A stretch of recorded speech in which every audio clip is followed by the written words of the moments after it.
My name is Helena Kennedy, and I want to welcome all of you to this important meeting tonight. This is a meeting which is seeking to address ways in which the international community can come to the support of the citizens of Belarus who are resisting what has happened in Belarus at the election in August of this year. Many of you will know the facts, and I will just rehearse them very quickly in case any of our audience are new to some of the detail. But basically, in August, we saw a flawed election. Flawed is probably a generous way of describing it. It certainly was neither fair nor was it a just outcome. It was neither free nor fair, and Belarusians have in large numbers been protesting ever since because of this denial of democracy. The president is in name only. He does not have the support of many people in his country, and we often refer to him as the last dictator in Europe. Thousands of protesters have faced the full force of the police. Those who have been arrested have experienced torture and ill treatment. There have been 10 protesters have been killed, and the litany of horrors have been heard by this international committee at a number of meetings before tonight. The purpose of tonight's meeting is really to ask ourselves a number of questions, which is how can we provide proper support to our Belarusian colleagues? How can we, for example, make sanctions meaningful? How do we create accountability for the human rights abuses which have been documented and which we know have been taking place, and the evidence and testimonies are there for us all to hear? Is there any possibility that Russia's influence could be used to support, in fact, democracy in Belarus? Can we invoke the UN, and where is the UN here? And I hope that we might hear from Anis Maran, who will talk a bit about that. Is there a role for the European Union? And despite the fact that Belarus has not been part of the European Union, and indeed not even part of the Council of Europe because of its refusal to adopt the standards of human rights that are expected to be a member. And so there are a whole set of issues that we want to address. And I want to just say that this is a big meeting tonight. We had over 100 people signed up to be part of this webinar.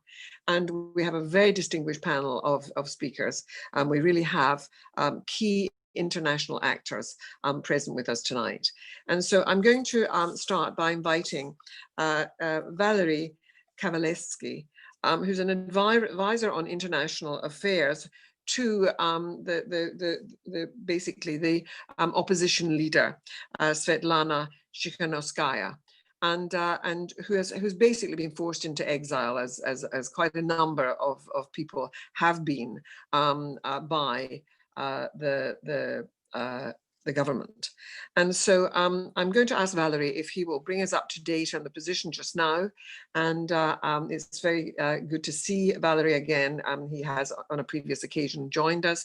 Thank you for being here. And Valery, if you can give us the current position and what you would want to see from the international community and international institutions, and how we as friends of Belarus might be able to create some, if you like, energy behind the institutional support that you need. Thank you. Thank you very much. And greetings from the office of Sviatlana Tsikhanouskaya in Vilnius. We're still in Vilnius. Yes, we are in exile as we were forced to work from here, to operate from Lithuania. It's an honor to speak in front of you today. It's an important occasion, and it's a great opportunity to review the measures the international community has taken to help Belarusians to resolve this crisis. And we also need to figure out what else can be done at this point.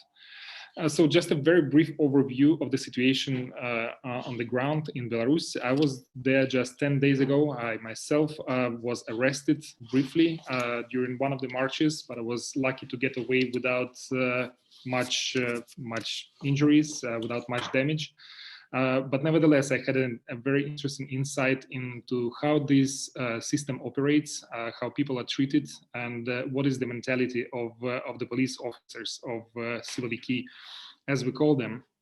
So at this point of time, Lukashenko continues to rely exclusively on violence to suppress people's resistance. The regime seems to be on the offense right now. They have managed to push people from downtown Minsk, from the cities, first into the neighborhoods of Minsk, then into the backyards of apartment complexes. Now they are willing to enter the apartments of people themselves, and at this point of time, the task is to sort of to hunt for visual symbols of the protest, to hunt for the white, red, white flags and the coat of arms, national coat of arms of Belarusians. And it seems that the regime is very determined to do that. They have been fairly successful. But at the same time, what's missing in the deliverables of the regime is that the people of Belarus are not giving up.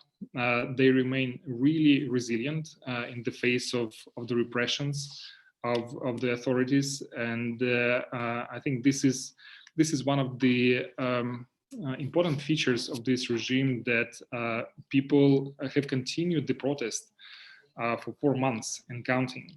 And this has never happened before in Belarus. As we remember, if we compare this crisis, this period, to the previous presidential campaigns in 2006 or 2010, when these spikes in activity, with the spikes in protest, were fairly brief, and the response from the government was really rough and effective. But in this occasion, at this stage, it seems that the people are not giving up. They still continue thinking that Lukashenko is an illegitimate leader of Belarus, that he has no right to stay where he is, and that they will not accept this result any longer. So even though the violence continues and Lukashenko does not seek any other avenues to resolve the crisis, people stay resilient. And for the international community, this could be also a very important distinction from other occasions like that in Belarus. Previously, international community was sort of a leading force, taking Belarus to a democratic future in a way. They had to be champions of the change. They had to be sort of leading the Belarusians to the democratic future, but not this time around. Now it is Belarusians themselves that have taken this charge, that they're leading the protest. From the very beginning, it was reliant exclusively on internal resources. It was not getting any instructions, any inspiration, or any kind of ideas from the West or from any kind of organizations. It was exclusively reliant on internal passion, internal energy, internal ideas on how to conduct the protest, on how to respond to the actions of the government. So essentially, at this stage in this crisis, the international community is taking a supportive role. It is not taking a lead in this. What Belarusians need from the West, from the international community, is to get support, and I think this should make it easier. This should make it simpler for the Western governments to take necessary steps. So the questions for this event, I think, really interesting. Like, all of them deserve a lot of attention. Every of these questions, they can be a decisive element in this discussion. At the same time, I would like to stop my attention on two specific issues. One of them to speak about the sanctions, and the other is about the role of Russia. Just yesterday, the European Union adopted the third package of sanctions, and it was a major disappointment, not because they were modest. Just 29 people, 29 names were included in the list, and 7 companies in Belarus that are involved in supporting the regime and violating the labor rights. But what was disappointing is that this list was cut in half, probably even more, from the initial submission.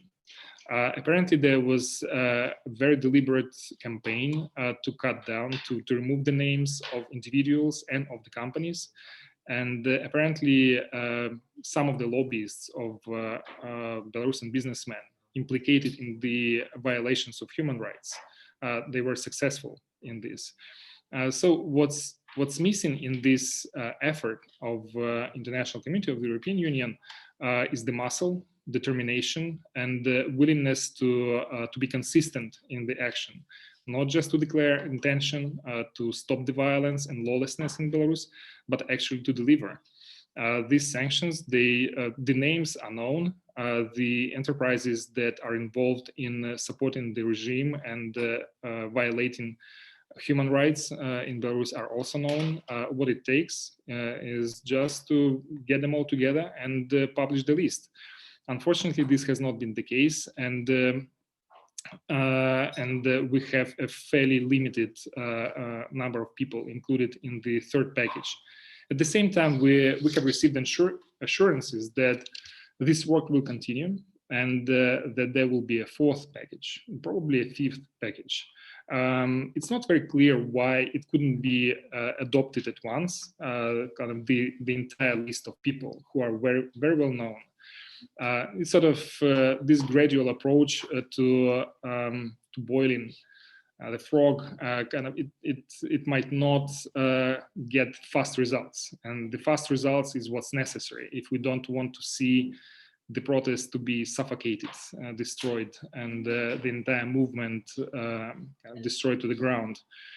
Nevertheless, we will continue working with the European Union structures. We will continue advancing the names of those who are implicated in the crimes. What also brings us hope is that there's a much awaited change in the leadership in the United States, in the administration, and Joe Biden has paid a lot of attention to the situation in Belarus. He has released a series of statements during presidential campaign. He has shown himself very well informed about the developments, and he has a vision of how to approach the developments in Belarus. And so our understanding is that the United States might insert itself more actively in the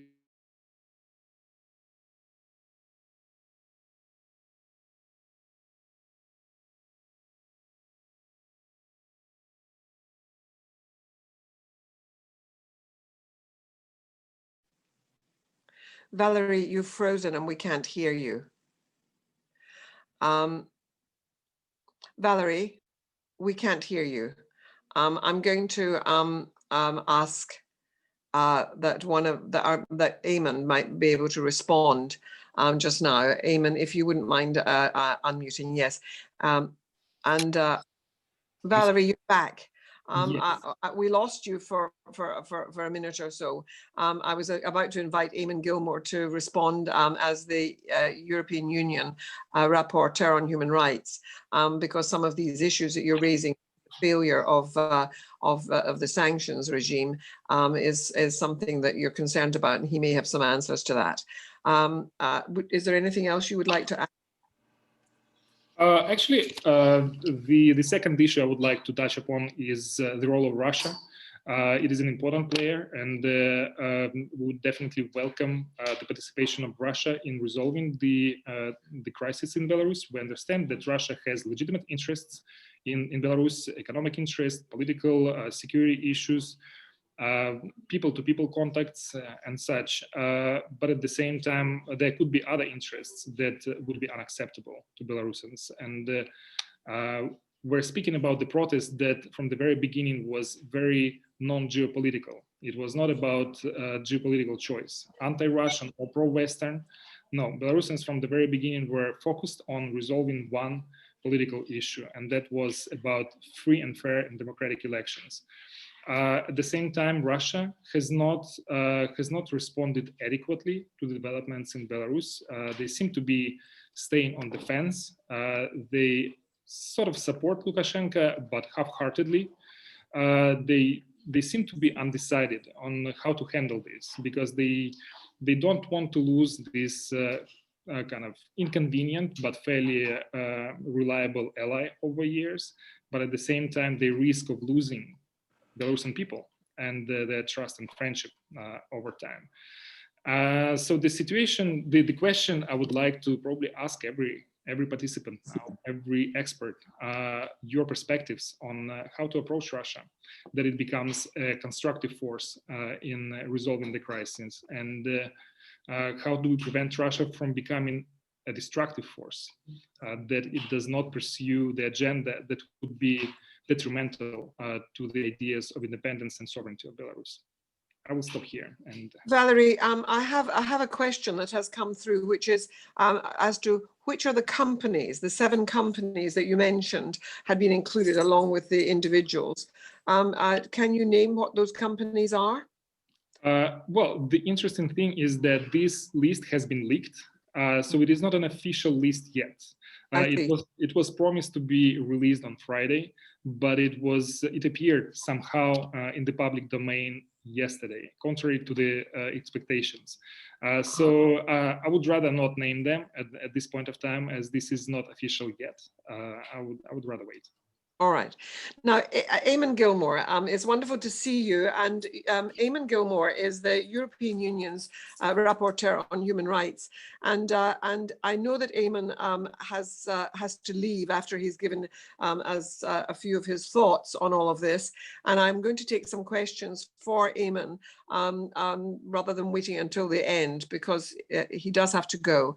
And so if anyone has questions which come to mind, please let me see them on the side, and I will put them to him. Or if any of the group have some questions for him, please raise your hands. Eamon, over to you. Thank you, and it's a great pleasure to be with you. Let me first of all say that no, I'm not rushing off. I plan on staying to listen to the full discussion, and it's a great pleasure and a great privilege to be part of such a distinguished panel of speakers. I want to thank Doughty Street International, Bar Human Rights Committee, the International Bar Association's Human Rights Institutes for organizing this panel, discussing how the international community can address the ongoing human rights violations in Belarus. I think since August, we have all been following closely the courageous struggle of the people of Belarus for their fundamental rights and for free and fair elections. And I concur with what Valerie has just said, that this is very much a campaign that is led by the people of Belarus, and in which the international community are playing a supporting role. We have seen peaceful demonstrators turn out every Sunday, despite unprecedented levels of repression and violence. The bottom line is that Alexander Lukashenko has no democratic legitimacy. And so far, the Belarusian authorities have neither engaged in national dialogue nor accepted international offers of mediation. As we speak, the political and human rights situation continues to deteriorate. Political repression, harassment, violent suppression, intimidation of peaceful demonstrators, journalists, political opponents, civil society representatives, human rights defenders happening every day. We have seen that confirmed too in the report of Professor Benedek, and I'm greatly honored to join him on this panel, the OSCE report under the Moscow mechanism, which clearly demonstrates that the presidential elections were not transparent, free or fair, and that the violations of fundamental human rights have been massive and systematic. We've all seen what has been happening over the past 4 months. 31,000 people arrested, 500 cases of torture, 4 people killed. Most recently, the brutal killing of Raman Bandarenka, for which the European Parliament adopted a resolution and called for a thorough independent investigation into his death. The arrests of detention of 370 journalists, 150 political prisoners, all arrested and all oppressed for simply pursuing their rights.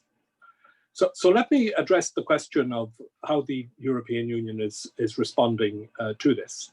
Well, first of all, we reacted immediately.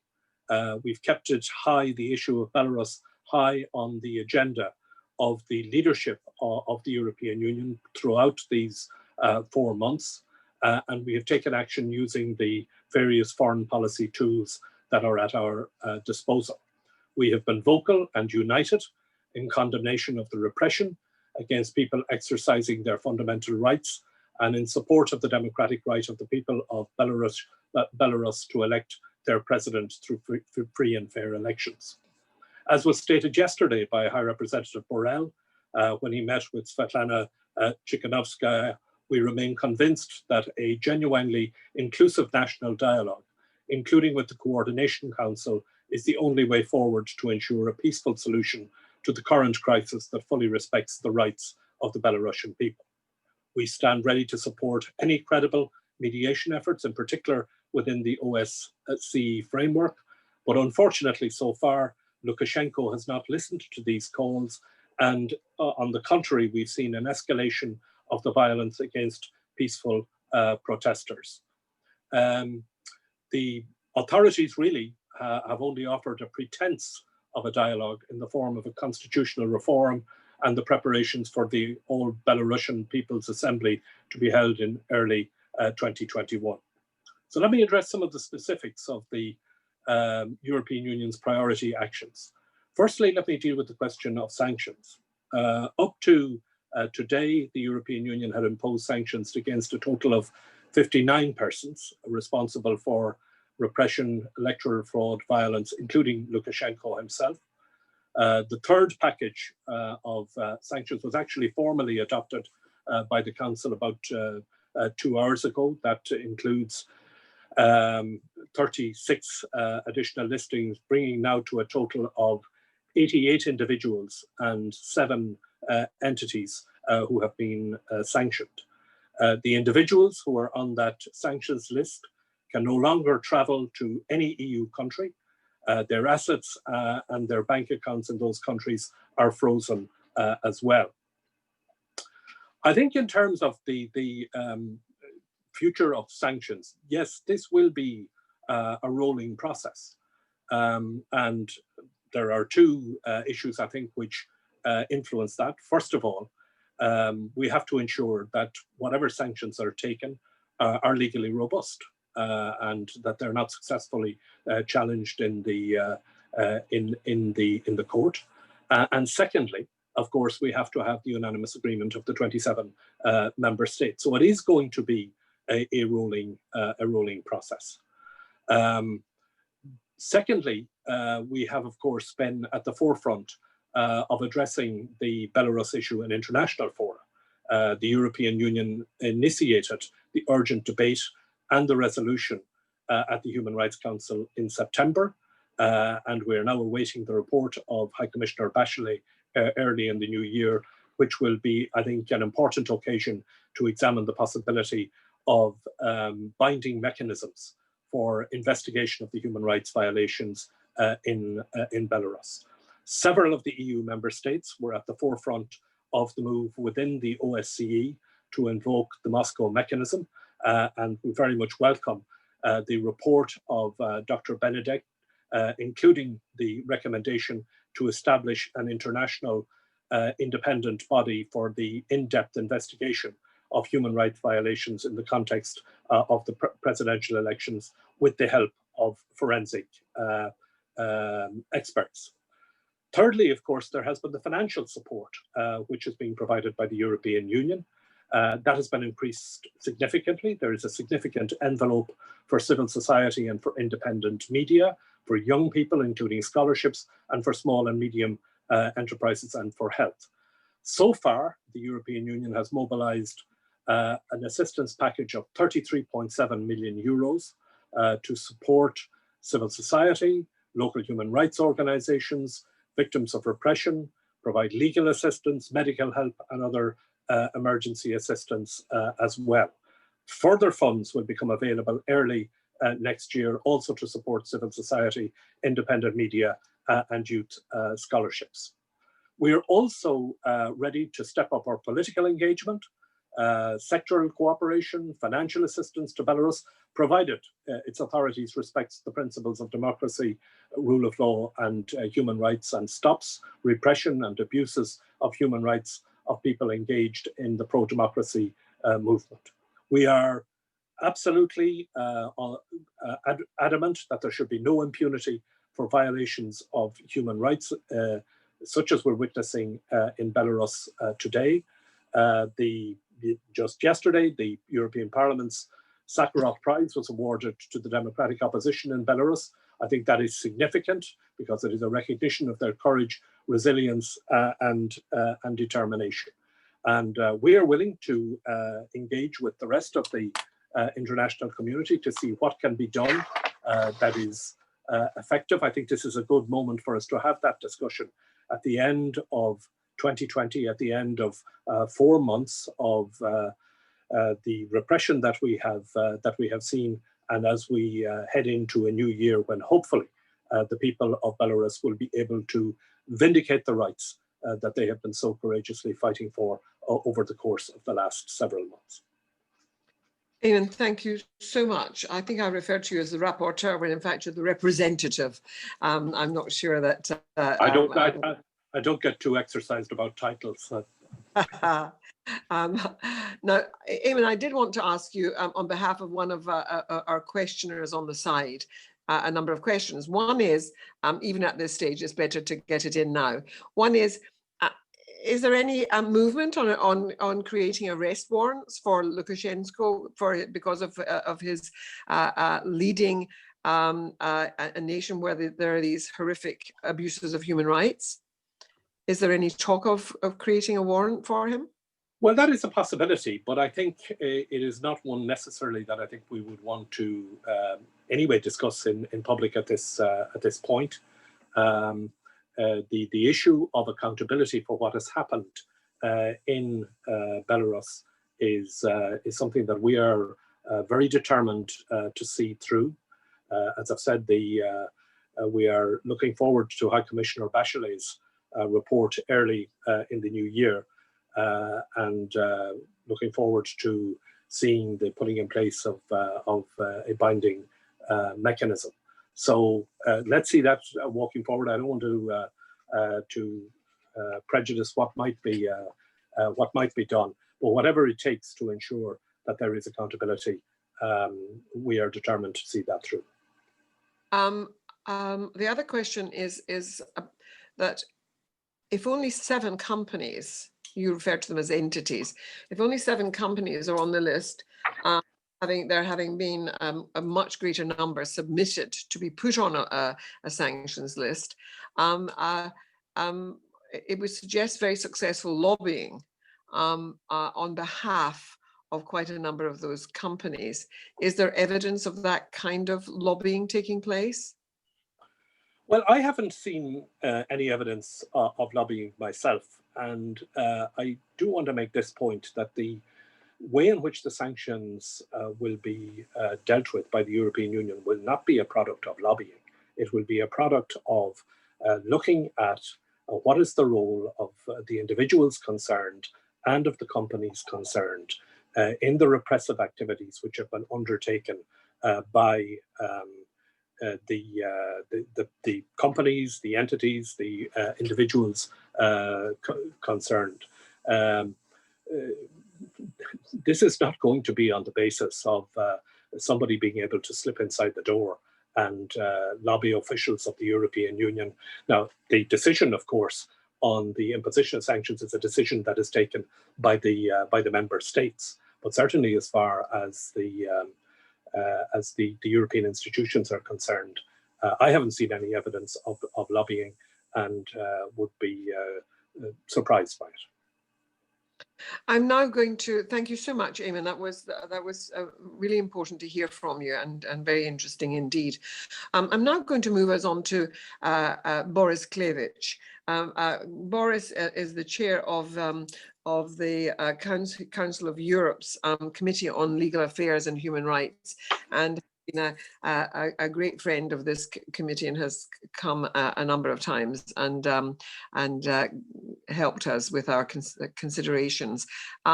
Boris, perhaps you would like to give some reflections on what has been happening since we last met.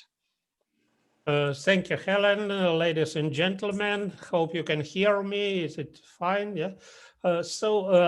Probably I will continue exactly from the place where previous speakers concluded his speech. Yeah. So the current situation in Belarus is a great challenge to the entire European human rights protection system. Human rights violations there, in my view, amount to the breaches of Jus Cogens provisions. However, we see that the current system is not fully adjusted to deal with these kind of violations. Council of Europe is not a round table type organization like the OSCE or the UN. It was established as the main European watchdog for democracy, human rights, and the rule of law. Council of Europe has very well developed legal framework and mechanisms for monitoring human rights situation and sanctioning for violations, with its crown jewel, European Convention of Human Rights and European Court of Human Rights. However, the Council of Europe has very limited mandate to deal with the third countries. Belarus is not a member state of the Council of Europe, hence not a state party to the European Convention of Human Rights. It is true that Belarus has acceded to some Council of Europe instruments, notably is an associate member of the Venice Commission. This is a Commission for Democracy Through Law. Nevertheless, mechanisms applicable to virtually all other European states cannot be applied to Belarus. Therefore, the question is if and how the Council of Europe expertise and experience can be used to remedy gross and systematic human rights violations in Belarus and to prevent immunity for perpetrators. I chair currently the Committee on Legal Affairs and Human Rights of the Parliamentary Assembly of the Council of Europe. And our assembly is composed of European parliamentarians, for parliamentary delegations from all member states of the Council of Europe. And our assembly immediately launched a report which title speaks for itself: Human Rights in Belarus Require International Investigation. The assembly is in fact a second parliament, an additional job for all its members. And therefore, normally preparation and adoption of reports takes quite a long time, up to 2 years. In this case, we have assigned the highest priority to this report. Within a couple of months, we first appointed a rapporteur, Mrs. Alexandre Louis, from French Assemblée Nationale. And the rapporteur has already presented her introductory memorandum. And last week, our committee under my chairmanship held a hearing with the participation of the OSCE rapporteur, Professor Wolfgang Benedek, who is taking part also today in our meeting, with leader of Democratic Belarus, Sviatlana Tsikhanouskaya, and 2 representatives of prominent human rights NGOs, Valentin Stefanovich from Vesna and Oleg Gulak from Belarusian Helsinki Committee. We will do our best to finalize the report and adopt corresponding resolution and possibly recommendation as soon as possible. Of course, the possibilities of the assembly are limited. So the Committee of Ministers, so the executive body, is actually the main boss in the Council of Europe, and Tatiana will speak about this later today. And at the level of the Committee of Ministers, the situation is more complicated. The executive branch of the Council prefers to work on the basis of consensus, and some member states are supportive of the Lukashenko regime and will oppose strict measures against it. And I was a bit surprised to hear Valery speaking about the position of Russia. In the assembly, we don't see any ambiguity. Unfortunately, Russian parliamentarians strongly support Lukashenko and oppose any measures we suggest and advise us not to intervene into internal affairs and things like this. So, and this is, of course, a problem. Anyway, in the assembly, we do have a majority, but in the end of the day, we simply vote. And I'm sure that we will do our best to find some effective ways to combat impunity of human rights violators. To conclude, I would like to commend NGO community for its dedicated and constructive efforts to combat human rights violations in Belarus. In particular, I very much appreciate civil society recommendations to the international community, which were adopted under the auspices of the OSCE on 1st December this year. And they are signed by 60 NGOs from many countries, both Belarus and other OSCE participating states. I believe that we, as intergovernmental organizations, must learn from civil society how to develop coordination and synergy. I urge all international organizations to engage in active and practical cooperation with a practical aim to stop systematic human rights violations in the heart of Europe, to prevent impunity and to ensure accountability of the perpetrators. Thank you, Madam Chair. Thank you very much, Boris. Thank you. Your contributions are always invaluable. Tatiana Tamacic, you're also there at the Council of Europe, and we would love to hear from you too. Over to you. Yes, thank you very much, Mrs. Chair. I will build on what Mr. Clavich just said. And actually, the Council of Europe has not been much often mentioned in the context of the crisis in Belarus. And the main reason is that it's not a member state, as Boris was saying. And it's not a member state. Actually, it's important to recall as a result of the 1996 referendum, which precisely gave the possibility to Lukashenko to stay for so long. Excuse me, I see am I frozen, or is it you who is frozen? Well, you were sort of intermittently frozen, but you're now with us, so don't worry. Okay. So good. So the main reason why the Belarus is not a part of the Council of Europe is the referendum of 19. We've lost you. Of the okay, I will. Okay. No. I will carry on. Okay, I will carry on. A big issue is the fact that Belarus still retains the death penalty, and this has been a major obstacle to move towards a bigger rapprochement between the organization and Belarus. But as Boris said, Belarus is party to 10 Council of Europe conventions, to some partial agreements, and the door for dialogue has always stayed open. And there has been in the last 20 years an alternance of cooler and closer relationship. And I think it was proportionate to the repression used after the elections. I remember, for example, after the elections in 2010, there were no contacts with the authorities for a very long time. Apart from these institutional relations,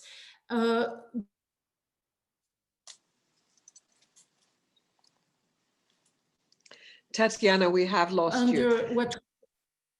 Okay, I'm sorry. It might be worth turning your camera off and just carrying on speaking, because sometimes Okay, that. I know, I know what I will do. I will do this.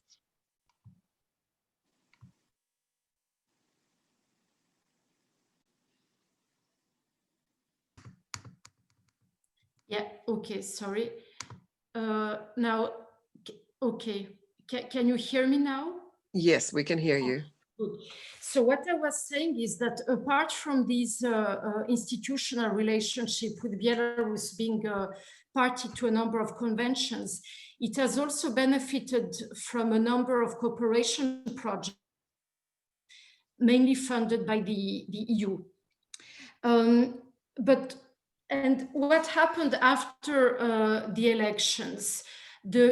Can you follow me or not? Yes, no, we can follow you. Okay, good.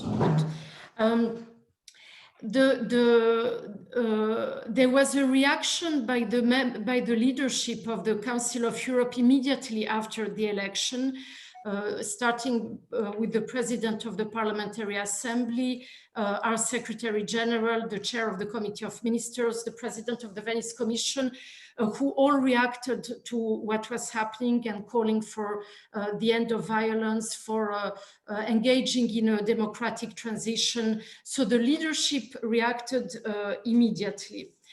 The cooperation with the authorities was suspended immediately as well. But support to the civil society continued. And for example, the president of the European Committee for the Prevention of Torture participated in several webinars on the issue of combating impunity and how to ensure effective investigations. Apart from the report Boris mentioned, the Parliamentary Assembly is preparing 2 other reports. And I think it's rather important because the Parliamentary Assembly has taken a comprehensive view. One is on the urgent need for electoral reform in Belarus. And the rapporteur is Lord Blencathra, and I think he's among the participants in tonight's webinar. And the other report is a call for an inclusive political process in Belarus. And these 2 reports are being prepared by the political committee of the Parliamentary Assembly. Now, Boris already mentioned the constraints we operate in. We have no mandate because Belarus is not a member state. There is also no unanimity among our member states because some member states have not recognized the results of the 9 August elections, while some others have. We stopped the cooperation with the authorities, but the Foreign Minister Mackay also said that Belarus would suspend cooperation with the Council of Europe as long as there are no negotiations on the activities to be conducted together. And this reaction was actually made immediately after the visit of Lavrov to Minsk several weeks ago. So we operate within big constraints, but there are also some perspectives which I would like to tell you about. Of course, we have the standards and the expertise. I won't enumerate the areas, but clearly one of them is electoral reform and constitutional reform, but also all the other reforms in the area of the judiciary, independent media, protecting social and economic rights, etc. And the Council of Europe has identified some priority measures linked to our standards to be implemented as soon as feasible. And this concerns the area of electoral reform, constitutional reform, transitional justice, protection of journalists and civil society. There has been a discussion within the Committee of Ministers on whether the authorities should be involved or not in the adoption of this package. And because there has been no agreement on that, we say that this package will be implemented as soon as the situation permits. Our objective remains that accession of Belarus to the Council of Europe on the basis of its values and principles. And in conclusion, I would like to say that the room for maneuver is rather limited, but the perspective for engagement will be greater when there is minimal common ground among the members of the Committee of Ministers to agree on minimum common ground. And here I would like to say that in reality, what the Belarusian people ask is no more than what, for example, Russians benefit from as Russia is a member of the Council of Europe and is a party to the European Convention on Human Rights and the other human rights treaties. And the Belarusian people are not asking anything more than that. So I think that's something, an argument which could be used. So I will stop here by saying that the expertise is here. The Council of Europe is ready to get more involved as soon as the situation permits within our mandates and with the agreement of our member states. Thank you. I'll stop here, but I'm available to answer questions. Tatiana, there's no particular question coming through at the moment, but I've got one. And it's one that I would like to address to you, but also it can be picked up by Boris. And the question is this. In order to move forward and to sort of break the logjam, is there no role for the Council of Europe as a sort of broker, playing that role of being the mediator who can bring the parties together and perhaps negotiate with Lukashenko that he's already accepted that his time is really coming to an end, and that perhaps there would be a better way of expediting that. Is there not a role for the Council of Europe in such a process? Do you want me to start and Boris adds up? I don't want you to turn it into a discussion about this, but I see Boris nodding, and I think he's saying that he thinks there could be a role. Are you in agreement? No, that yes, there could... for sure. I believe because we are we are a platform of 47 member states, which includes Russia.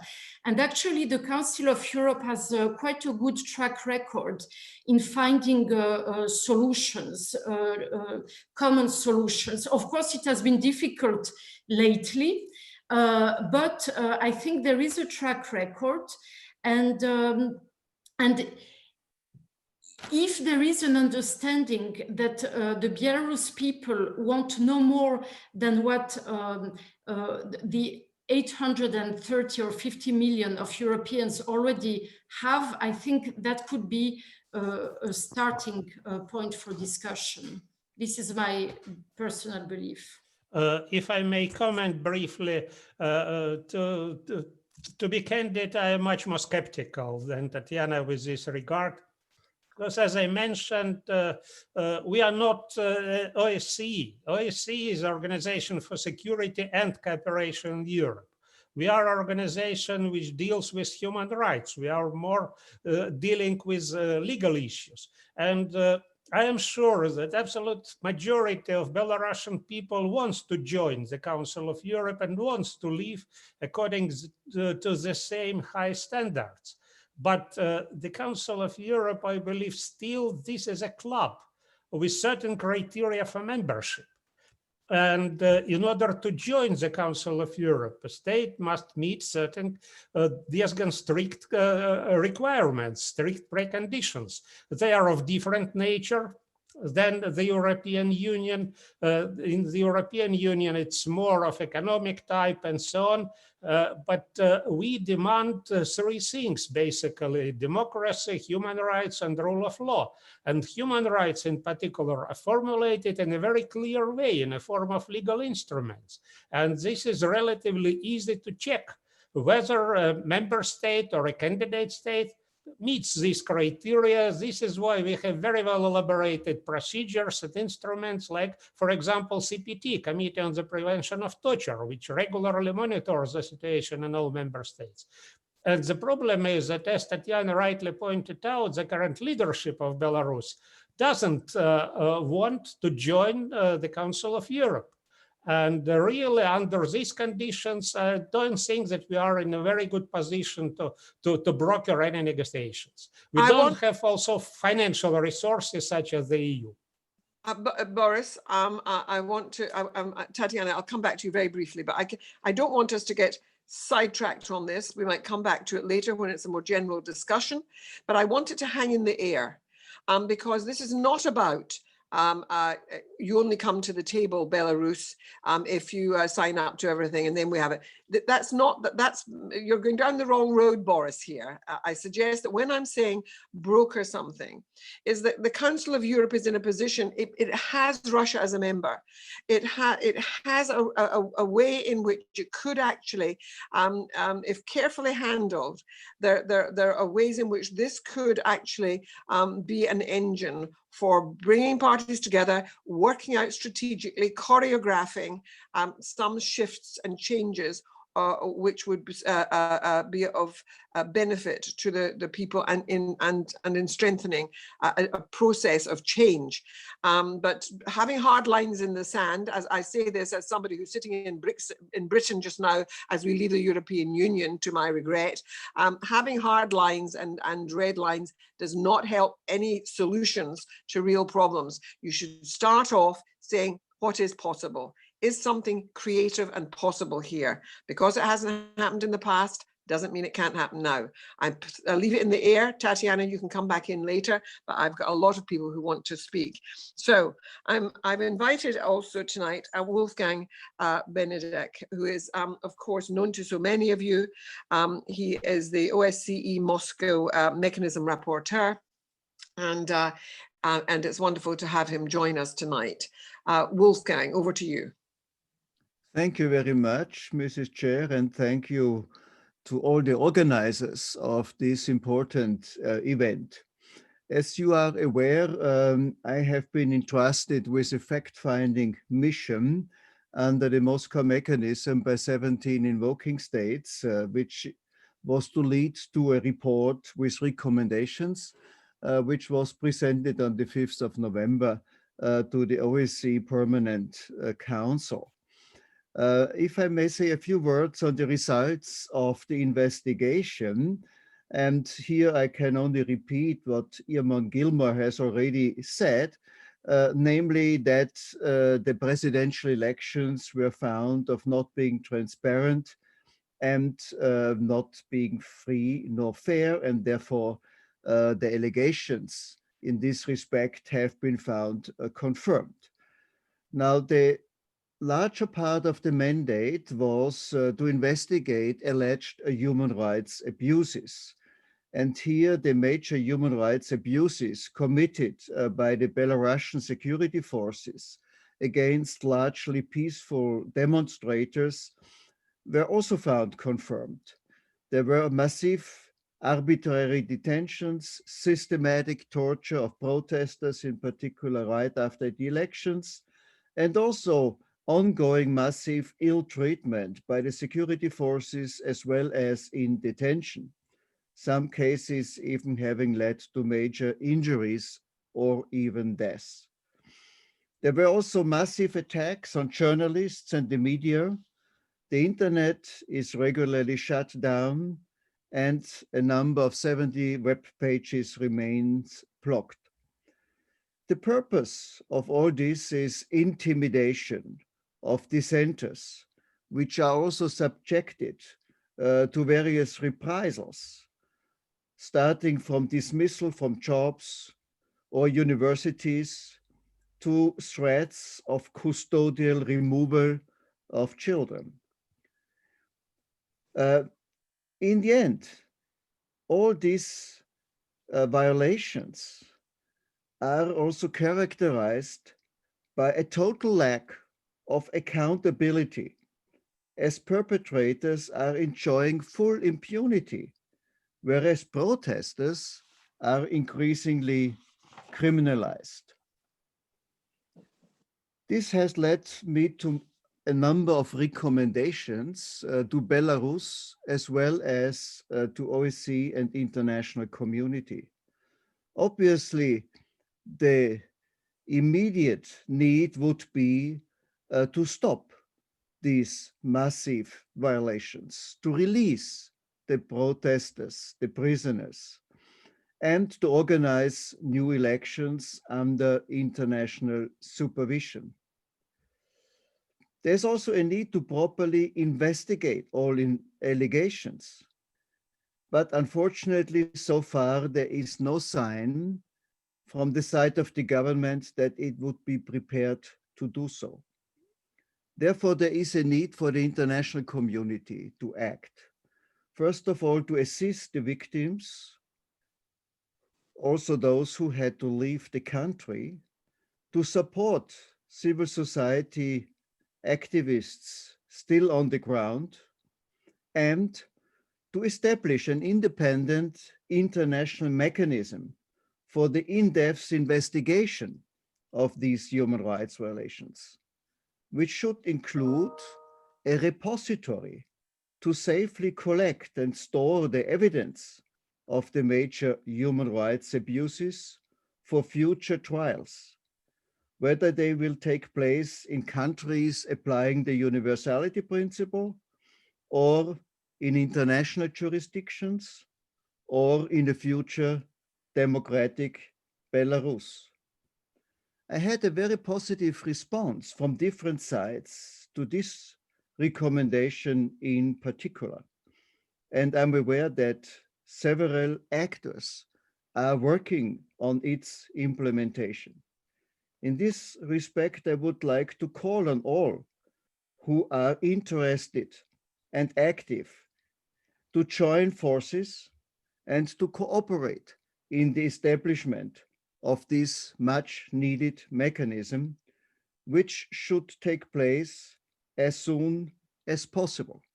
And here I also see a role for international organizations to share their expertise for this mechanism, as well as to all other international NGOs with expertise to help with capacity building and in other ways. Finally, with regards to the question whether there could be talks with the Belarusian government, I understand that the new Swedish chair of OSCE has plans in this direction, and we will see whether it will be more successful than the present chair, which has already made efforts in this respect, but unfortunately in vain. So let me stop here, and I'm available for questions. And I'll take those questions, Wolfgang, at the end, if you don't mind, just to make sure that we can get through our different contributors. I'm really delighted that you were here with us tonight. It was very helpful hearing about your report and what you identified as having been the terrible abuses you described. Aeneas Marin is with us, and Aeneas is the UN Special Rapporteur on Belarus, and it's a great pleasure to see you here tonight, and I'm sure people are going to be interested to hear what you can tell us. Aeneas, over to you. Thank you, Madam Chair. Thank you for inviting me to this event. In my capacity as UN Special Rapporteur on the situation of human rights in Belarus, I must remind that I'm speaking as an independent expert, not as a UN staff member. The Human Rights Council gave me a specific mandate, and while working hard on the implementation of this mandate in these challenging times, my prerogatives, including my own freedom of expression, are restricted due to the UN Code of Conduct for Special Procedures mandate holders. Hence, when it comes to the creation of an international independent investigation mechanism, for example, I can only say that it is up to the members of the Human Rights Council to discuss and agree on their joint action regarding Belarus. Let me remind that on 18th of September, during the last 45th session, an urgent debate was convened at the request of the EU, and this is quite exceptional. After the debate, the Council moved to adopt a resolution by a vote with 23 in favor, 2 against, and 22 abstentions, after 17 hostile amendments, mostly from Russia, had been defeated. And with this resolution, the Human Rights Council tasked the High Commissioner on Human Rights, Mrs. Michelle Bachelet, to report on violations that took place in Belarus in the context of and following the elections. She will present her report at the next session of the Council in March. 2 weeks ago, on 4th of December, she delivered an oral update to the Human Rights Council, which was followed by an interactive dialogue that illustrated the high concern of states that do care for human rights, but also the consistent opposition of those member states that consider that international attention on human rights violation amounts to undue interference and criticize what they call a politicization of the Human Rights Council and its special procedures. Other specific UN mechanisms exist for protecting and promoting human rights, and given the catastrophic situation in Belarus, I believe their potential should be used further. This includes, of course, the UN Security Council, which has the mandate to maintain international peace and security in accordance with the principles and purposes of the United Nations. I can come back to this during the Q&A eventually. As I try to strategize the prevention potential of my own mandate, the thematic reports that I presented to the General Assembly since I was appointed 2 years ago have focused on systemic issues which I foresaw could lead to violations. Human rights in the context of elections, which was the focus of my 2019 report, and in the administration of justice, which was the focus of my latest report presented to the UN General Assembly in October. Unfortunately, the recommendations they contain have remained a dead letter so far. In spite of my regular attempts at establishing a constructive dialogue, the current Belarusian government continues its policy of non-engagement with my mandate, thereby missing an opportunity to provide responses and clarifications regarding the issues that I have flagged, and to act upon my recommendations, which were echoed for the most part in Professor Benedek's own report. One of the goals of my mandate is to contribute to strengthening the capacity of the state of Belarus to comply with its human rights obligations. And given that the government has repeatedly failed to put its legislation and practices in conformity with international human rights standards, I came to the conclusion that this very government is in fact actively preventing us from promoting and protecting human rights. Yet, as I said, the government remains the main addressee of my recommendations. In a number of statements, I called upon the authorities to accept the recommendations from these reports. I repeatedly called to bring Belarus's judicial system and practices for policing peaceful assemblies in line with the country's commitments and obligations under international human rights law. More specifically, I called upon the authorities to create an enabling environment conducive to dialogue with civil society, inclusive of all stakeholders, including the political opposition, and of course to release all those arbitrarily detained for expressing dissenting voices. Taking stock of the evident lack of political will of the current government to comply with Belarus's international obligations, I can only call the international community to show consistency in its approach to the human rights problems identified in Belarus, and to design the policies deemed necessary. The international community should continue to seek ways to address the deteriorating human rights situation in Belarus and should strive to support the civil society in the country. Open, transparent, and inclusive dialogue between states, civil society, and other actors should be at the basis of any engagement with Belarus. International actors can play a positive role in promoting and facilitating such dialogue. Let me stress that one of my most serious concerns stems from the multiple allegations of torture and ill treatment reported. According to some NGO sources, at least 2,000 complaints for violence, torture, or other ill treatment have been lodged since August. But from the information I have, no criminal investigation has been opened yet on these crimes in Belarus. The authorities should therefore be reminded about the absolute prohibition of torture, as well as about the need for thorough, independent, and impartial investigations into all allegations of human rights violations. Reforming the judicial system will take time before victims can enjoy their right to a fair trial and presumption of innocence in Belarus. Hence, I can only reiterate my message that perpetrators of torture must be held accountable. I also encourage victims to seek redress in criminal courts wherever possible. Pursuant of Jus Cogens principles, everyone has a moral duty to prosecute individuals responsible for as serious crimes as torture, forced disappearances, and extrajudicial executions, which have occurred in Belarus these past months. Mm-hmm. Accountability for human rights violation is not a one-off action. It requires a comprehensive approach to the entire institutional setup relating to human rights. And in this context, let me stress that there is a whole spectrum of recommendations in reports issued by various international human rights mechanisms, including my mandate, but also the UPR, the Universal Periodic Review, which called Belarus to establish an independent national human rights institution. And I consider that this, the creation of this position, an ombudsman on human rights, would be a first necessary step for ensuring accountability.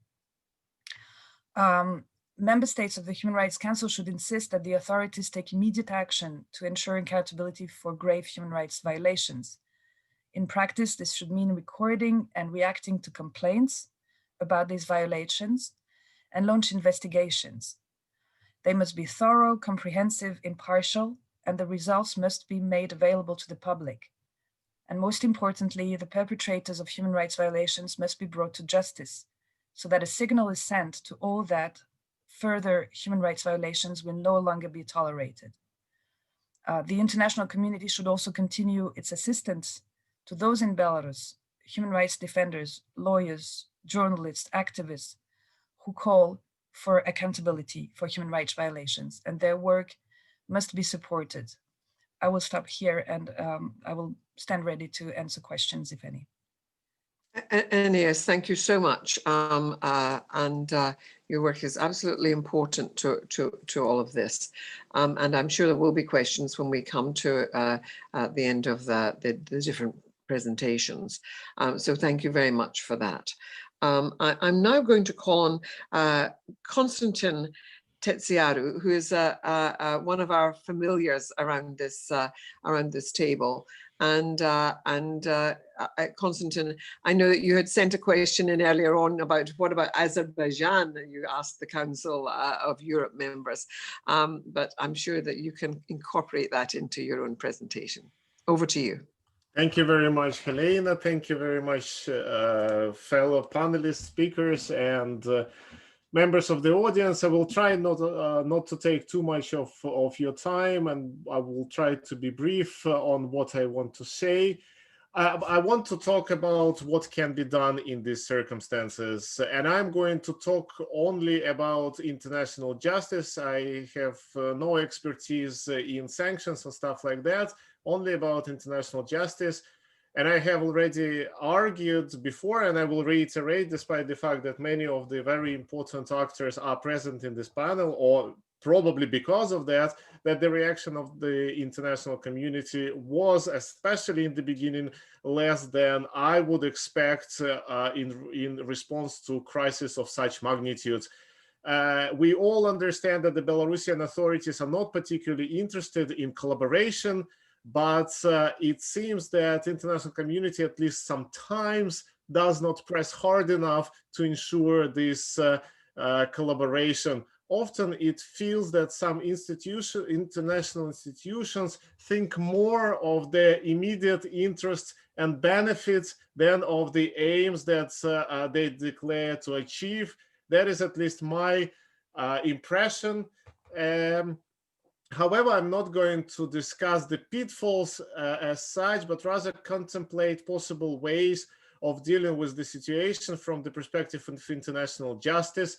I have no illusions about the UN Security Council. It's any actions in relation to Belarus will perhaps be blocked by Russia or China. So I will talk about more useful possibilities, I would say. So I would define or divide international justice into two types. And the first type of international justice is individual criminal responsibility of those who committed international crimes or crimes triggering international jurisdiction. And obviously, some of these crimes were committed in Belarus, torture being one of them. I would not use the International Criminal Court in this case. I think that this is a dead end, and spending time on initiating proceedings in the International Criminal Court will not achieve much. For a number of reasons, Belarus hasn't ratified the Rome Statute, and basically, we know from the experience of Ukraine, even if Ukrainian authorities were quite in favor of investigation, this investigation didn't really happen. Initiating criminal cases on the basis of universal jurisdiction is a much more realistic endeavor, I would say. I think that some cases have already been initiated in Lithuania and Poland. Attempts were made in Russia, but unsuccessful attempts. However, we have quite a few major issues here. These cases are limited in scope, and the suspects in these cases will have to have fair rights, like fair trial rights should be guaranteed. Even if a suspect goes to Lithuania and apprehended on the suspicion that he or she has committed torture, will the court in Lithuania have enough evidence to link a particular perpetrator to the crime? Will the court in Lithuania have enough evidence to prove the fault of a particular person who are usually covered by balaclavas and stuff like that? Will they have enough material to prove their guilt beyond reasonable doubt? I am not entirely sure. And in the circumstances when the official authorities of Belarus do not collaborate with the investigation, my answer is perhaps no. The second type of tribunals are those that don't establish individual guilt, don't establish individual fault, but establish facts and bring the whole government to response, or merely establish the facts. Here we don't have a problem with proving that a particular policeman ill-treated the victim, but we just need to prove that a victim was ill-treated by the police in general in a particular place, and that the government either knew or didn't do anything to prevent that. This is a much more realistic standard to prove to achieve. However, this body needs to be created to begin with. One of such bodies could be the UN Human Rights Committee, which accepts individual applications. But I don't think that UN Human Rights Committee can handle the crisis of such magnitude. The situation in Belarus is too extraordinary to be dealt with through ordinary means. I think that the OSCE or the Council of Europe need to create a body like that. For example, I take the Council of Europe because I'm more familiar with this organization. The Council of Europe cannot argue, although I know that both Tatiana and Boris argued that already, but the Council of Europe cannot just argue that Belarus is not a member and therefore they cannot do anything about that. Prohibition of torture is a jus cogens norm, and everybody said that, and it's obvious. And the Council of Europe is an organization that is created to ensure human rights, democracy, and the rule of law in Europe. Yeah. Moreover, the Council of Europe has had long history of collaboration with Belarus. But nowadays we see that instead of increasing their support and collaboration with civil society in Belarus, it seems that the Council of Europe is reducing their involvement, which is understandable in part, as Tatiana rightly said, but maybe a different sort of collaboration is necessary. So I think that the regional body that would accumulate the evidence, establish the violation, and award compensation should be established. And this should not matter that Belarusian authorities do not want to collaborate. They obviously do not want to collaborate. I think that there are tools in international law that should and would overcome this resistance, maybe not now, but in future. I would like, I'm finishing, just two seconds. I would like to emphasize that in dealing with human rights, one really needs to put the interest of the victims first. I know that geopolitical interests are important, but if they overshadow the need for international human rights protection, then my question is, why are we doing this all at all? Thank you very much. Thank you, Konstantin.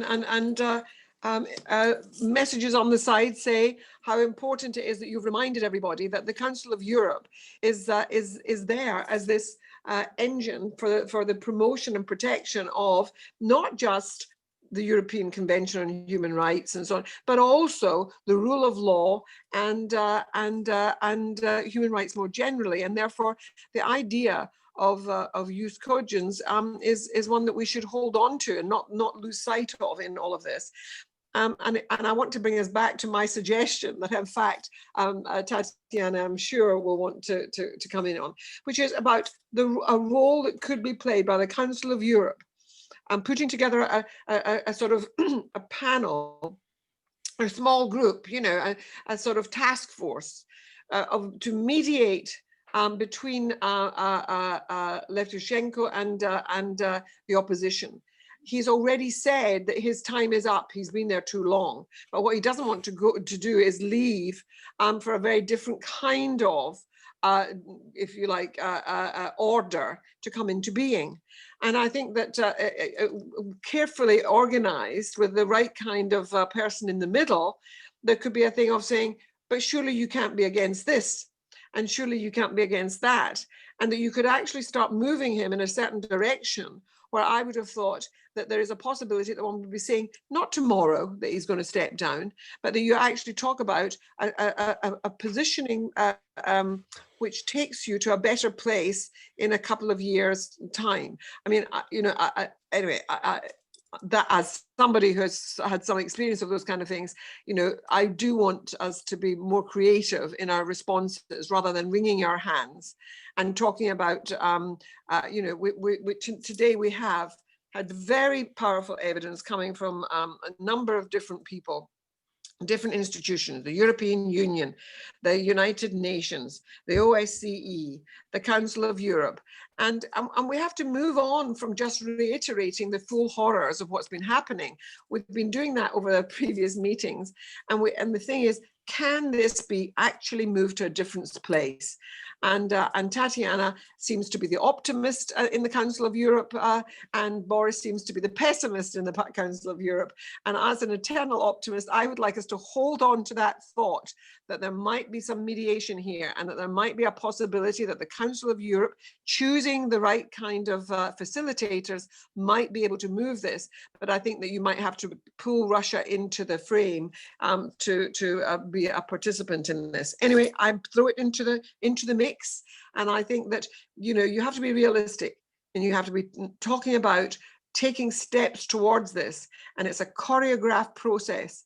I say this as a lawyer who has been involved in, for example, the Irish Troubles. I'm a member of the House of Lords here in the United Kingdom. I'm the head of an Institute of Human Rights. I've practiced law in Britain for over 40 years.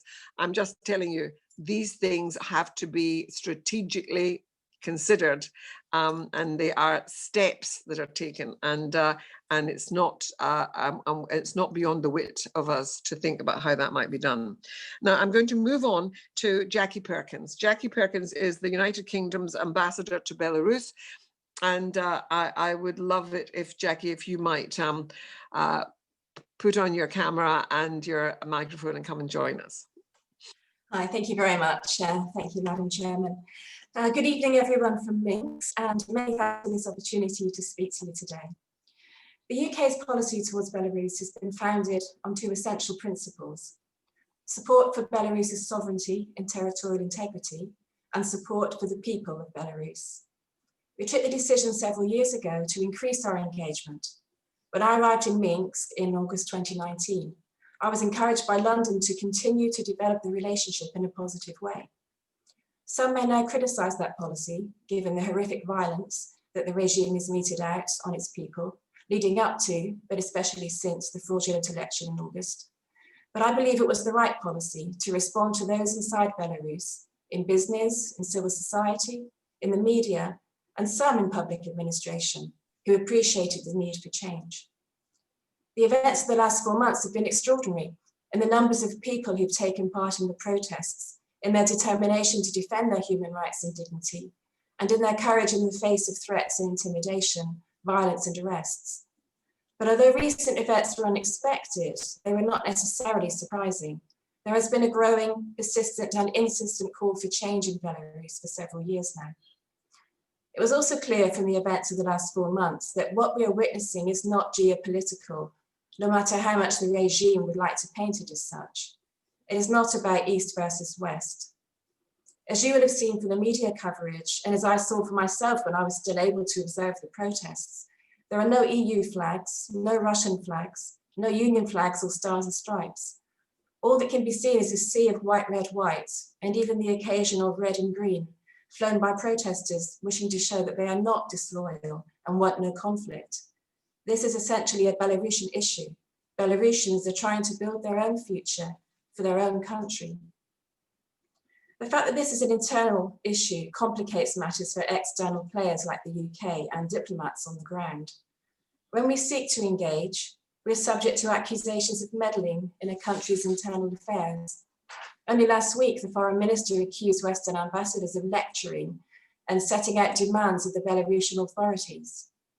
Interfering in internal affairs can be used as a pretext for action against an embassy, as we found out a few weeks ago, when my deputy and defense attaché were both given 24 hours to leave Belarus for simply doing their jobs. It's important to bear this in mind when considering what the UK can do in response to the crisis, but also in judging what the UK and other like-minded partners, especially the EU and the US, have done already. Moving forward, UK policy is based on 3 pillars: accountability, attempting to influence the behaviour of the authorities, and support to civil society and the Belarusian people. On accountability, the UK, together with 16 participating states, invoked an investigation under the OSCE's Moscow mechanism into human rights violations. Professor Benedict's meticulous and thorough report was exposed very many examples of the appalling human rights violations experienced by people from all walks of life in Belarus. We should also pay tribute to the more than 700 Belarusian citizens who sent their accounts of the abuses they had witnessed and suffered to the rapporteur. We owe it to them to ensure that there is international action on its recommendations. And it's very disappointing that the Belarusian government has refused to engage with that process. We're now working with partners and international NGOs to identify a suitable mechanism to continue investigating these serious human rights violations. On attempting to influence behaviour, the Foreign Secretary and the Minister for Europe and the Americas have condemned in the strongest terms the repressive actions of the Belarusian authorities. Minister Morton has raised this directly with the Belarusian Foreign Minister, and so have I in my contacts with the Foreign Ministry. We continue to raise these matters in bilateral discussions and in multilateral fora, including the OSCE and the UN. We've issued statements and tweets in response to events on the ground. Most recently, we issued a joint local statement together with Switzerland, the EU and the US about the deteriorating human rights situation in Belarus. But perhaps a more potent tool in this regard is sanctions. The UK has led the way in pressing for sanctions against individuals responsible for human rights violations. Together with Canada, we were the first to actually introduce sanctions in response to the repression in Belarus, when on 29th of December, September, through our global human rights regime, we sanctioned 8 individuals, including Lukashenko and his son. We are adopting the EU sanctions on further Belarusian officials, and we support the EU in implementing their latest sanctions announced today against economic entities which support the actions of the regime. And on support to civil society and the Belarusian people, for us this is a long-term priority. We've started by doubling financial support to civil society organisations with an additional £1.5 million in project funding over the next 2 years. That includes £800,000 towards the independent media. We've also acknowledged the pressure applied to independent media by presenting with Canada the inaugural Media Freedom Award to the Belarusian Association of Journalists. In addition, Professor Benedict's report exposed many flaws in the election process that took place over the summer. We have not accepted the election results, and we're calling for new elections which are free and fair as the only practical way to address the political crisis. We've called on the government to enter into meaningful dialogue, which includes the opposition. On the ground, diplomats from like-minded embassies have tried to show solidarity and support by attending court hearings and other events where our presence might cause the authorities to think twice before intervening. An example of this was the memorial event to the victims of Stalin's purges at Kuropatty in November.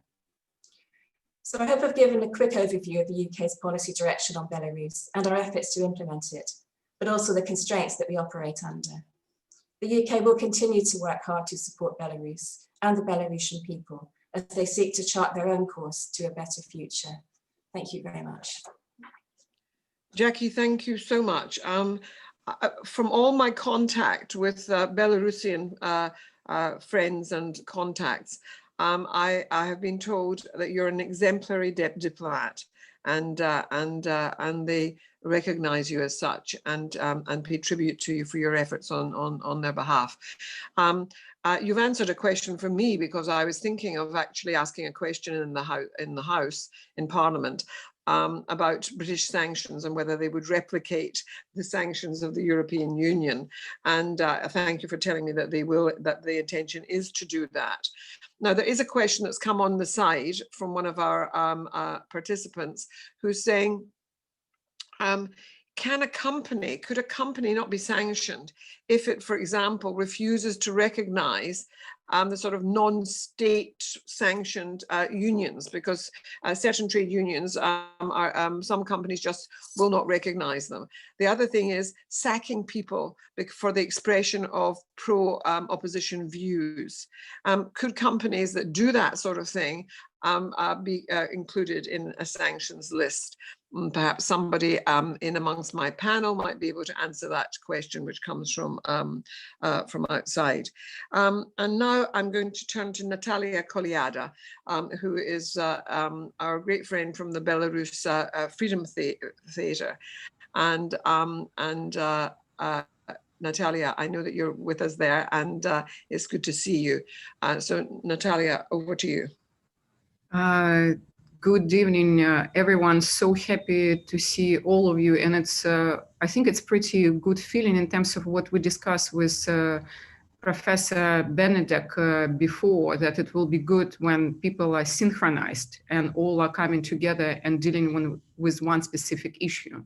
And now I see a number of events that become bigger and bigger groups, and all people come together. So I guess it's a great sign.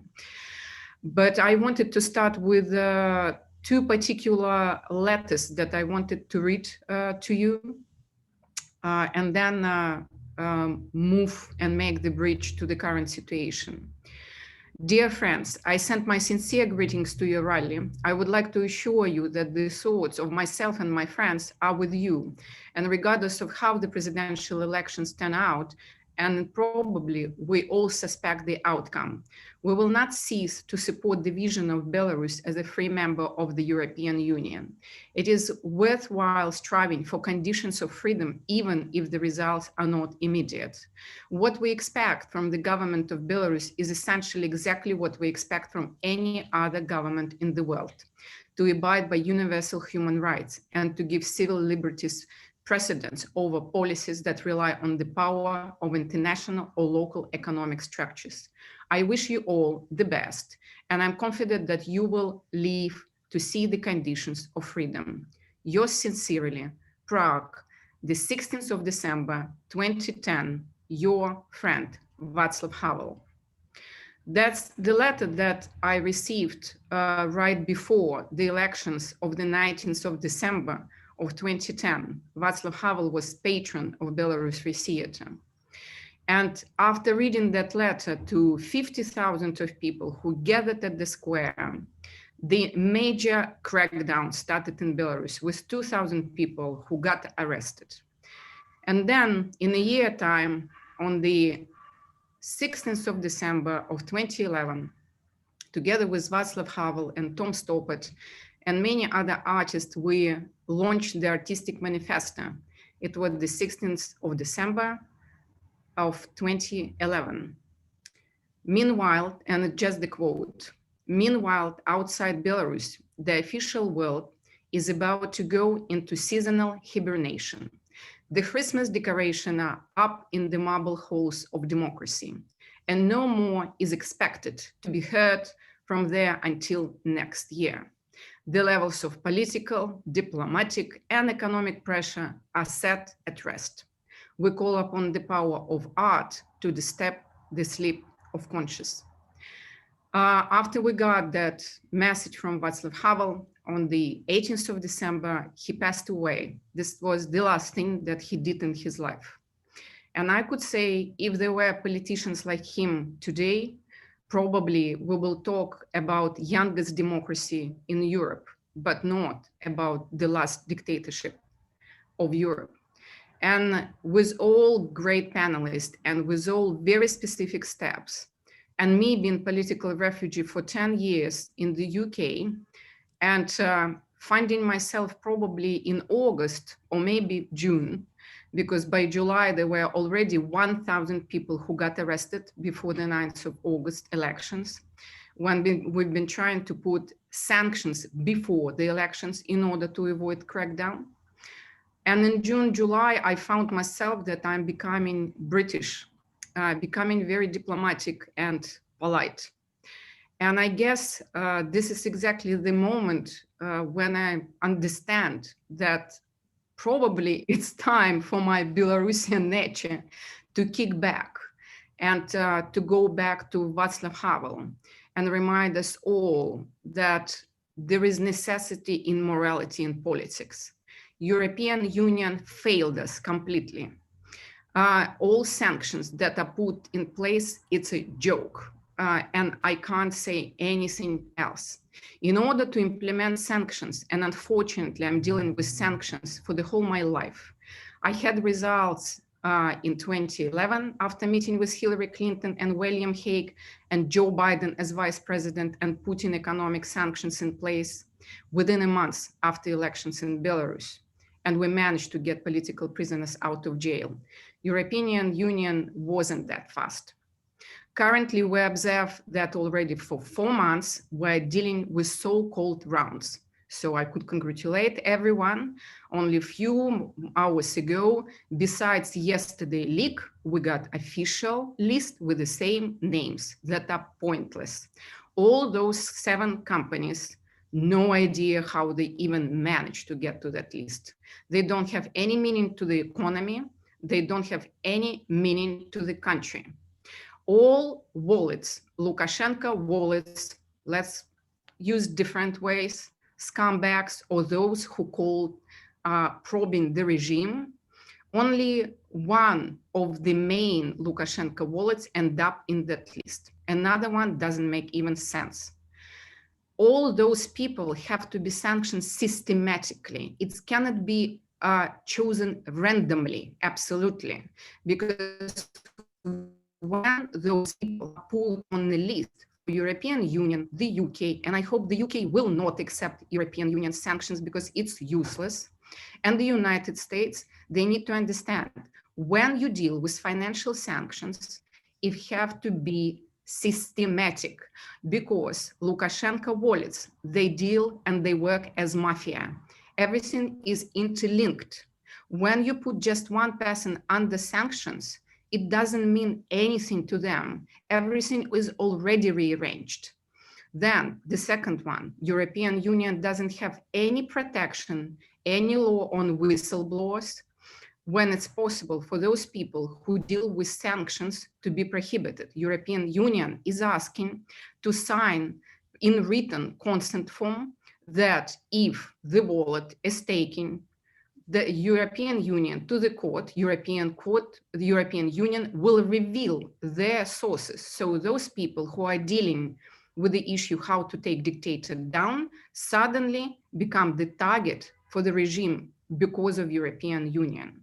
And of course, coming back to the question that was asked in terms of lobbyism, very simple. Latvia is lobbying, Germany is lobbying, because there is a huge interest of Russian oligarchs, and those Russian oligarchs been also put on a list. They are Lukashenko wallets, but somehow European Union continues to show that they jointly with United States and with the UK afraid of Russia. But I want to remind the UK that the UK signed Budapest Memorandum in 1994, and the UK is a signatory and guarantees independence of Belarus. Sviatlana Tsikhanouskaya met with more than 17 head of states, Chancellor Merkel, President of Germany, Chancellor of Austria, President of France, everyone, but the UK is not doing anything on it. I was asked personally to organize this meeting for a number of months. Nothing is happening. It's not possible for Prime Minister to find time, and we got official no. It's not even possible for Dominic Raab to find time, even to get on Zoom to meet with Sviatlana Tsikhanouskaya. So where that particular message to people of Belarus by the UK, where do we stay on it? Because now it's very, very weak signal coming from the UK. And if we talk about the UK, besides European Union, when the UK is taking automatically those sanctions till the end of December, UK has a brilliant situation having its own landmark sanctions. And I only hope that started from January, UK will start to work on it. And it's necessary to add as well that there are a number of steps that is very easy to take, because while the UK, the USA, EU are trying to deal with COVID, recognizing how dangerous it is, Lukashenko and his regime are using COVID as a lethal weapon.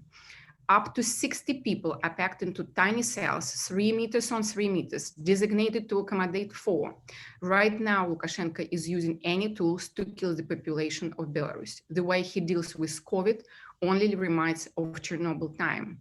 And a few days ago, Lukashenko announced that Belarus will close its land borders and people will be prohibited from leaving or entering the country. What we are witnessing is build-up of North Korea-like state in the center of Europe.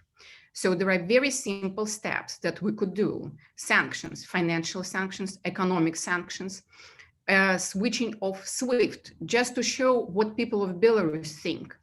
Last week, they voted on, and it was example of direct democracy, 64.19% of people voted to switch off SWIFT, saying we're ready to sacrifice and we want to sacrifice. And we think that within months, everything will be changed because European Union, UK, and the United States will help us. But no, there is no that particular help is coming.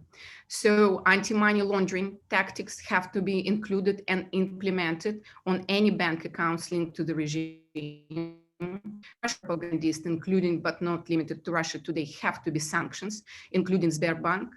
And also there is a whole list of recommendations that I'm happy to send to organizers and distribute among all people who attend, that was created jointly with the Civil Solidarity Platform and iSense.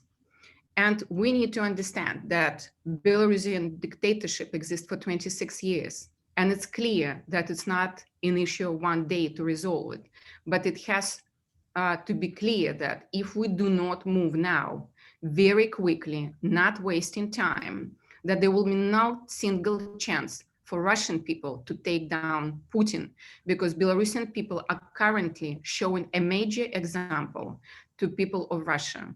And we need to stop a Russian hybrid interference into Belarusian territory, because we only hear one thing. This is the issue of Belarusian people, and they show that this is their issue, and we as the West can't interfere. Somehow Russia could interfere, and they don't care about the West. And Lukashenko stopped caring today as well, after seeing how weak European Union is. I will stop here and happy to take questions. Thank you so much. Now, Natalia, you're the last of my speakers, and it's a moment for us to try to pull some of this together, because you said something has to be done now. We have to make a move now. You were very critical of anything that was being done by the European Union, and expressed your disappointment, which I do share, that our Prime Minister and our Foreign Secretary have failed to meet with Sviatlana. So I just wanted to say to you, you say there should be a move now. What move? Very simple one, financial economic sanctions. All dossiers are submitted, full dossiers with all the names of Belarusian wallets or those who probe the regime. They are submitted with all evidences. Nothing is happening. Economic sanctions, everything is explained, what enterprises have to be under sanctions. Nothing is happening. So the question is why it's not happening? Why even that particular list that submitted to EU is that weak coming back to us? Why those people who have very strong evidences, very clear evidences confirmed by all investigative journalists and traces and lawyers, that very strong submission, why they are not on the list? And the UK could do their own landmark sanctions. Yeah. Okay. So you're calling for the international community to be much more demanding, NGOs inside different countries, supporters of the Belarusian people, to be calling upon their own governments to actually be much more effective in the kind of sanctions that are introduced, and that they move in the way that you've described. Now that's not going to happen tomorrow either, let me tell you. That's about campaigning over a period of time. So I want to go back to the other thing that I was posing. We're dealing with that for 4 months. We're lobbying that for 4 months. So it's not a matter of one day already. No, I know, but in the 4 months, we've got to a point where yesterday the European Union gave us a list, which you're saying is pathetic and is meaningless. So it hasn't produced the goods so far, the 4 months of work. So I mean, hold that. I just want us to see whether we can't tease out of this. I attend too many meetings, as all of you do too, where we discuss the problems, we discuss the evidence that there is of horrifying human rights abuses, and we talk ourselves into the ground. And I want us to see whether there's any movement going forward. We've got a very distinguished gathering of people who amongst them have opportunities to exercise a certain amount of leverage. And I want to ask Tatiana about my suggestion. I want to go back to it. We have to look for, we've seen the European Union being less than effective. We've seen the problems that there are, for example, and which Michelle Bachelet will be faced with at the Human Rights Council, that with the UN being over a barrel because of Russia and China. So what I'm suggesting is, couldn't there be some other kind of initiative around some sort of brokering? And I want to know whether the Council of Europe can't play this role, or at least put together, be the organization which puts together, finds the people. I mean, when this was being done in Ireland, or in any of the places where one has sought to kind of have a kind of a process to get you through a crisis, you need some pretty clued up, experienced people to take the lead on it. And it could be that the Council of Europe chooses those people and then seeks to move on it. Is that even possible, Tatiana? Listen, I cannot commit an intergovernmental organization of 47 member states, but if you ask me, I'm not, that wasn't the question. You weren't listening. If you ask me, I'm not asking for commitment. Is that even possible? I think some avenues exist, and actually it would be very good if the outcome of this meeting and the question you asked could be made visible. I will make sure I make it visible, but I mentioned there is one issue we didn't mention at all. It's the one of the elections, and this is one of the reports Lord Blenkentra is working on the need for urgent, free and fair elections in Belarus. I know there are some expert discussions about possibly having a quick fix. I'm not at all an expert on electoral law, okay, but it seems to me, from what I've read, that there are possibilities to change the bylaws, or to change at least the practice, to ensure some free and fair elections in Belarus. Again, it's not for tomorrow, but I think that the three reports of the Parliamentary Assembly combined might give new avenues in few weeks, because I think, as Boris was saying, the Parliamentary Assembly is really keen to have these reports and recommendations rapidly adopted so that things can move. I also believe that the Committee of Ministers could play a role, but for that I really cannot commit. But I think Russia sits on the Committee of Ministers like the 46 other member states. They all benefit from the same rights, because, as Boris was saying, to join the Council of Europe, you must commit to certain obligations and commitments.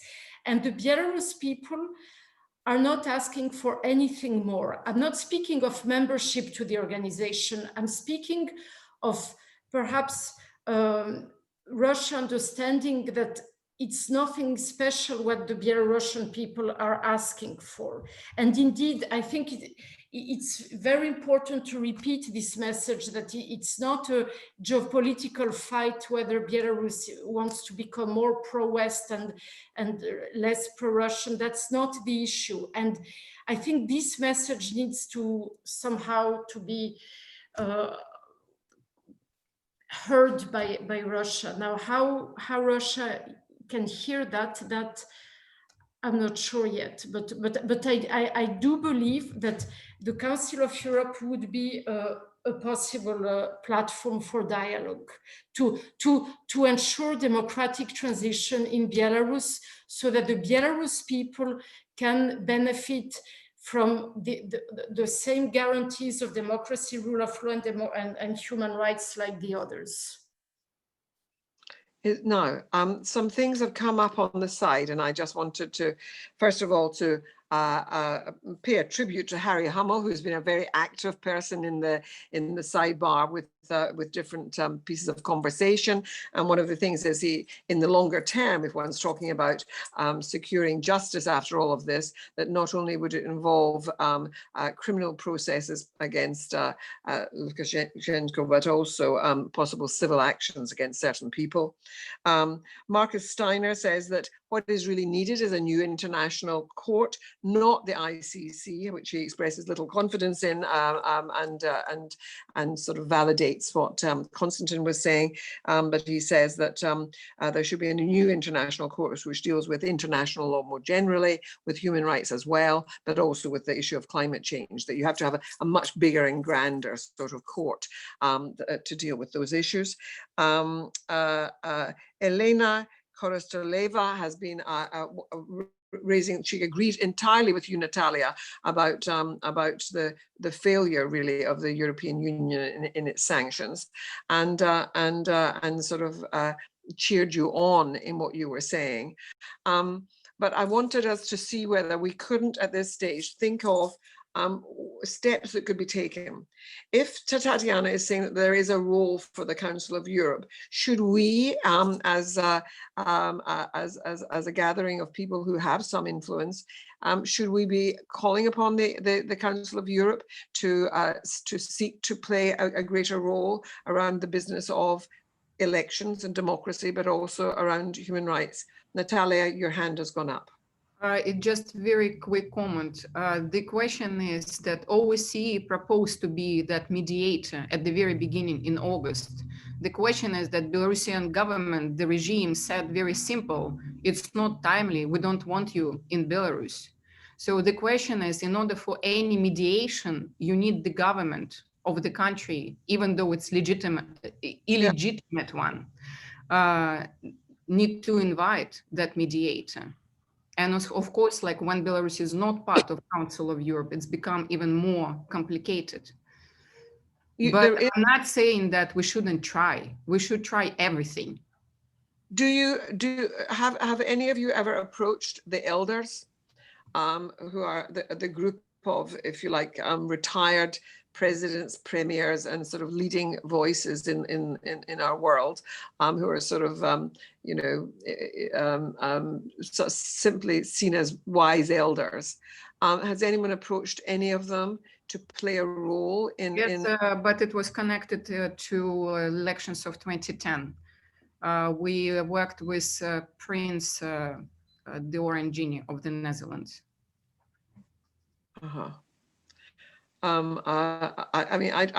It just seems to me that we're reaching a kind of block point, and I'd very much like Valerie to come in and tell us. And maybe that Tatiana's got her hand up first, but I will come to Valerie. Thank you very much, Mrs. Chair, because I wanted to ask a question to Valerie, because you know that the Council of Europe has an advisory body on constitutional matters, the Venice Commission, and the Venice Commission can provide legislative advice on the basis of request by several bodies. I won't give you the whole detail, but when it gives a legal advice, it always speaks to everybody, to the authorities, to the opposition, to the civil society. So it gives an opinion based on a broad consultation of all the stakeholders. Now, Belarus is an associate member of the Venice Commission, and the Venice Commission in the past provided lots of opinions on concerning Belarus. Now, the question I wanted to ask is, would the Coordination Council, what would be the position of the Coordination Council if, for example, the authorities of Belarus asked the Venice Commission to work on the so-called constitutional reform they said they are preparing now? Because as I understand today, in the Belarus parliament, there is let's call it a mock work on a mock constitutional reform. And if, let's say theoretically, if the authorities asked the Venice Commission to provide an opinion, the Venice Commission would be obliged to work with the opposition, with the civil society, to have a global view of all the points taken. So what would be the position of the Coordination Council if this is very hypothetical? About doing that. Yeah, I mean, Tatiana's raising. Is this one of the options? And Valerie, I'm going to come to you and then to Eamon Gilmore, because it's a question to Valerie. I would like Valerie to, if he could tell me what he. I heard you. I'm in the chair, so you have to defer to me. I'm going to turn to you in a minute, Valerie, but before I do so, because I want to give you the final word. You are the person who is advising the leader of the Coordination Committee and the leader of the opposition, and I will turn to you in the end. But I want to ask Eamon, some criticism has been made, Eamon, of the European Union and its failure, and Natalia has been quite forceful in that. I just wondered what you felt about the effectiveness of such sanctions and the inadequacy of this particular list and so on. Is there anything you would like to say with regard to that? Well, first of all, I always welcome criticism. Because I think it strengthens us and it always enables us to look critically at what we're doing and to reevaluate it. But I think there are a couple of things we need to bear in mind. The sanctions list is not a Christmas card list. If you get on this list, it's a serious matter in terms of asset freezes and in terms of freezing of accounts and so on. And I've seen how sanctions work. And they work because banks and financial institutions do a great deal of due diligence. When somebody gets on this list or an entity gets on this list, in terms of who else is associated with them and other companies and so on. So it is no small matter and it is no glib matter to be included on a sanctions list. It matters very, very seriously. Secondly, I think we should bear in mind, as I said earlier, that we're not talking about the almost 100 now between individuals and entities who are on the Belarus sanctions list, but we're also talking about looking at this moving forward in a rolling way.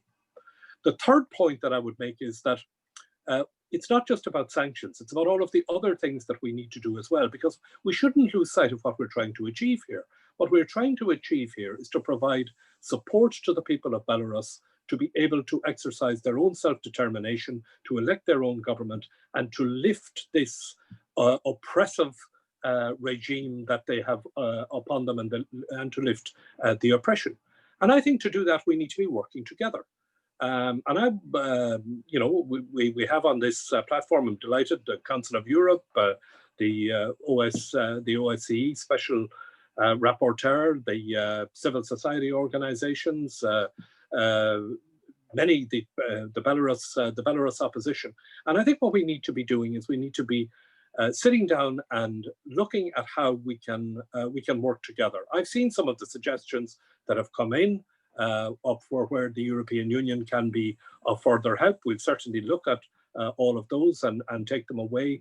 But I think we need to be thinking more in terms of how we work together, how we can help bring about the desired result from this, and do that in a positive rather than in a negative way or in a negative tone. And I think to be, the only body who's smiling when we talk about each other failing is Lukashenko and his friends. Now, thank you very much, Eamon, for explaining that. And Natalia says that something stronger is being needed by the people of Belarus. There's been an interesting little sidebar from Konstantin about the what we know is that the Venice Commission has to be invited in by the government of a country. Lukashenko is not likely to do that, and so does one have to wait until he goes before that becomes possible? And Tatiana's response is that things should be explored because things have been one way in the past doesn't mean to say that they couldn't be different in certain other circumstances. Now, Valerie, I'm coming to you at the end and we're closing this session now, and so I can't give you very much time. But I was anxious that on this occasion, we've a wonderful panel and you've all been amazing. And I want to say that to you and to thank you all for giving your time tonight, because it has been really impressive hearing from each and every one of you. It's about what is the next step. And of course, the gathering of evidence is going to be vitally important for any ultimate prosecutions to be brought against those who have perpetrated such terrible human rights abuses. And as Ania said, the particular evidence around torture, loss of life, and so on. These are things where there has to be justice in the end. But I want to ask you, Valerie, is there any possibility that some kind of mediation process could help us at this stage, even if it meant that you don't take over the reins of power tomorrow, but that somehow there are stepping stones in that direction over the next, say, few years. Is there anything happening along those lines, or is it that you wouldn't want to discuss them in a public place anyway? Well, yeah, thank you. Would definitely welcome the mediation. Would definitely welcome any negotiations platform, involvement of the Council of Europe, OSCE, and others. But Lukashenko is not going to do that. In order to put him at the table, he needs sanctions. This is what's going to convince him, nothing else. And if he does not face the consequences of his actions, if he does not see that there will be material implications to his behavior, he will not sit at the table. And the sense of urgency that Natalia has conveyed is very real. This is not kind of a suspicion of Natalia. This is not an expectation that something bad might happen. The report that was coordinated by Mr. Benedek has 7 sections and 65 recommendations. Any of those recommendations can put to shame a normal government. Things like taking away children from their parents for taking part in the protest. This is unthinkable. Like, what else do we need to see that the government, the regime, Lukashenko, they're aiming at suffocating the protest, at cracking down to the bare minimum, to ground zero. This is what they want to do now. This is what they're doing. They're not aiming for negotiations. They're not aiming for the platform. They want to destroy the protest. They want to put Belarusians back to where they were. They actually are building the concentration camp on a national scale. So in order for you to just to get additional motivation in the European Union, in the UK and other countries, just picture an alternative, that Lukashenko is successful, that he has destroyed the protest, that Belarusians are put back in their apartments. Like they said, like, no way, you are not living in a democratic state. You will not be choosing your leaders. You will be put in prisons, you will be deprived of any rights, of any freedoms, and Belarus will turn into a concentration camp. This is an alternative that Lukashenko is pursuing. He's not pursuing any political items, any political agenda. He wants to destroy the protest, and the only way to protect the protest is to impose sanctions now. And there are ideas, there are lists, there are painful moments for Lukashenko, and we know them, and we have suggested them, and they were dismissed until now. So if you're looking for options, the options are already on the table. Just use them. Valerie, thank you so much for this. This has been a really, really important meeting and discussion about just how terrible things are, and how we're really reaching a stage where something urgent has to be done. And the call from Valerie and Natalia and from others who are really involved directly there as part of this movement for change, the voices for justice and democracy, we really have to listen to what they're saying.